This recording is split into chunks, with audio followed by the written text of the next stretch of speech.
As the year draws to a close, it is a time to reflect on how the year has been, and how the new year will be. One thing you certainly do not want to miss out in your New Year's resolution is your personal finance. What are some things to take note of when planning for financial wellness in the new year? Stay tuned to find out.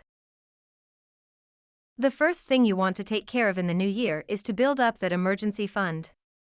Many on the internet would suggest having 3 to 6 month expenses set aside as an emergency fund.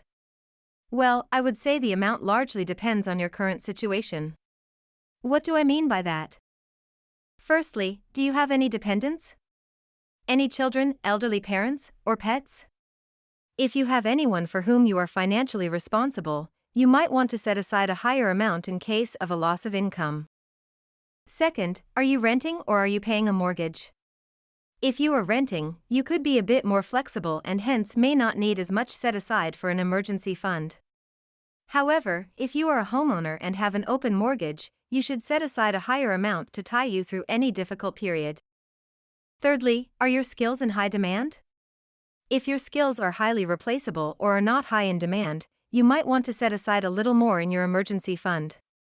This will reduce your stress in the event of a job loss as you search for a new one. Nobody wants to think of themselves as being highly replaceable, but unfortunately, I get the feeling that is how corporations view the workforce. I would rather be brutally honest with myself and prepare for the worst than find myself in a situation and not be prepared for it.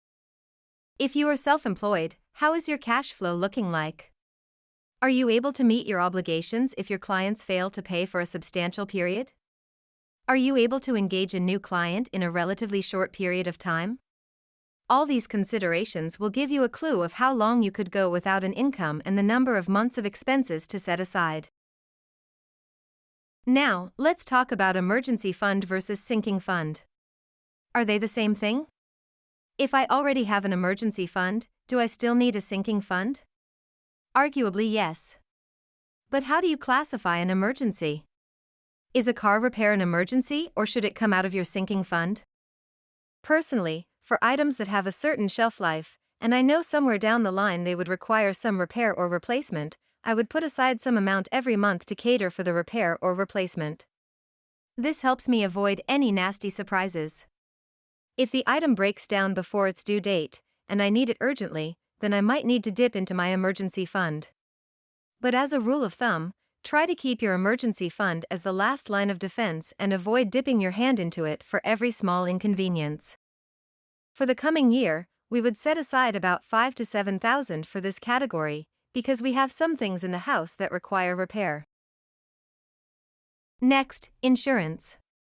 If you haven't gotten yourself at least a basic health insurance, please do yourself a favor and get one. Unless you can afford the hospital bills without the help of insurance, you will certainly need one. Of course, we do not hope for any kind of trouble, but if it were to happen, money really should be the last thing on your mind. Furthermore, we wouldn't want to be a financial burden on those around us, would we? However, not all insurances are made equal, so do read the fine print. One aspect of financial freedom is being debt-free. As we work toward reducing our debt, it is important to be realistic. If it is a relatively small debt in comparison to your monthly income, you might want to allocate more funds toward paying off your debt and clear it within a couple of months. If, however, it is a huge debt in comparison to your income, for instance, a mortgage, then it would be wise to pace yourself out. Some questions that might guide you in this process. How long should I realistically take to pay off my debt? What percentage of my debt do I want to pay off this year? How much can I afford to set aside on a monthly basis to reduce my debt? Personally, we are hoping to reduce our principal by $40,000, which is roughly 6% of our credit. It may not sound like a whole lot, but this is what we could realistically afford. Keeping up this pace would mean that we could pay off the entire mortgage in a little less than 17 years. Finally, what is financial freedom without retirement savings? You may ask yourself, with so much to save for, would I still have enough to put anything aside? You can assign a certain percentage to each of these categories mentioned earlier.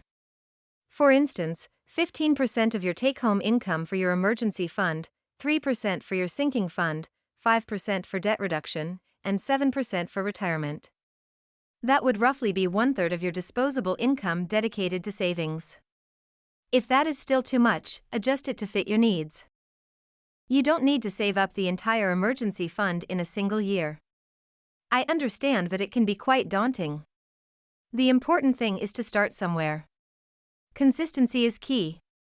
If you manage to put aside even just $200 every month, that would be $2,400 in a year. With interest, that could be $2,500. In my first year working, I saved a grand total of $1,000, because that was really all I could manage. That may not be a lot, but what it taught me was consistency. As my income grew, I continued putting aside a certain percentage every month, and 6 years down the road, I had about $100,000 set aside, which was used to fund our flat purchase. The point here is not to belittle the small amount you can afford to put aside. Just start somewhere, and with time, you will be thankful you started. What are some financial resolutions you have for the coming year? Share with me in the comments below. I'd love to hear from you. I hope you have enjoyed this short clip. If you do, don't forget to hit the like and subscribe button, and I'll see you in my next video.